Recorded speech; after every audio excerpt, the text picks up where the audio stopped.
বাংলাদেশের রাজনীতিতে কি এমন ঘটল যে মেয়াদ শেষ হওয়ার আগেই রাষ্ট্রপতি মোহাম্মদ শাহাবুদ্দিন পদত্যাগ করলেন? অসুস্থতা নাকি তার পিছনে রয়েছে আরো বড় রাজনৈতিক বাস্তবতা?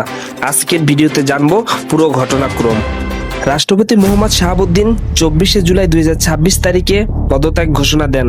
তার বক্তব্য অনুযায়ী গুরুতর স্বাস্থ্য সমস্যার কারণে তিনি সাংবিধানিক দায়িত্ব পালন করতে পারছেন না। তিনি জানান তার অটোমেটিক নিউরোপ্যাথি নামে এক স্বাস্থ্যগত সমস্যা রয়েছে, তার কারণে মাঝে মাঝে জ্ঞান হারানোর মতো পরিস্থিতি তৈরি হয়।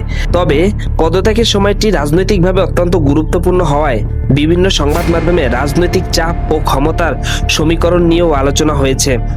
এগুলো বিশ্লেষণ ও প্রতিবেদন ভিত্তিক আলোচনা, প্রমাণিত সত্য হিসেবে নয়।